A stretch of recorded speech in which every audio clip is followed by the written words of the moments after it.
Natuloy ang kwentuhan kasama ni Belle sa kitchen area. Ang tahimik niyo lahat. Admire from afar lang.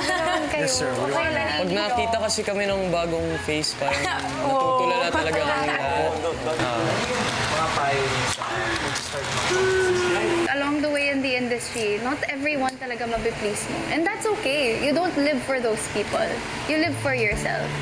And as long as you know who you are, and as long as the people you love you, that's what really matters. Celebrity crush ko po si Ate Belle. Hanga po ako sa kanya ngayon kasi she's very smart. Malalim po yung pagkatao niya po, kuya. So, sobrang starstruck po, kuya. I think siya po yung pinaka-starstruck ako na guest. Complain, remain, praise, rise.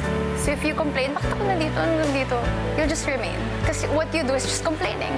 But if you praise, if you see yourself as someone that's so capable of so many things, you'll rise and just, you know, yun nga, if you're down there, there's only one way to go and that's up. Alam nga naman, nasa baba ka na, bababa ka pa. Ang dami niya po kasing words of wisdom ni Ate Belle. Parang lahat ng sinasabi niya, tumatatak talaga sa akin, kuya. Lalo yung pag nasa industriya ka talaga, marami kang pagdadaanan na hardships, pero you have nowhere to go but up.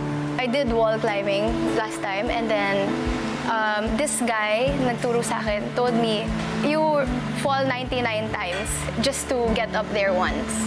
And if you think about it, that's life.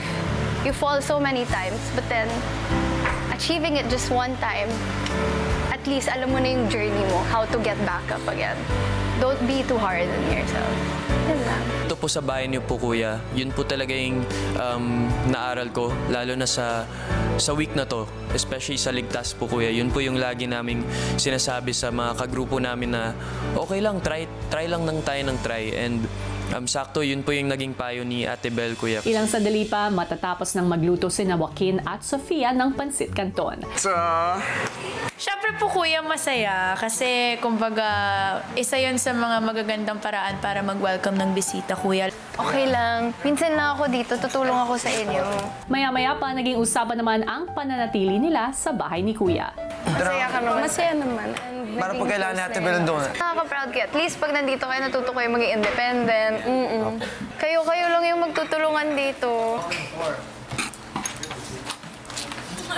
Ang tagal ko hindi nagpansit canton. Bro, Hindi po siya na-experience. Naalala ko yung childhood ko whenever I eat pansit canton. Kaya pala.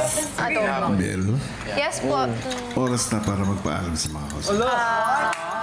Kuya, thank you. Na-enjoy ko kayong kasama. Thank you so much. There's one thing, siguro since nasa isang bahay kayong lahat, try to understand each other. Alam kong sa bahay ni Kuya, magkakaroon kayo ng times na magkakainitan kayo ng ulo, magkaka-conflict kayo, pero always have that heart to extend grace and understanding with one another. My mom told me, just move with grace and you won't go wrong.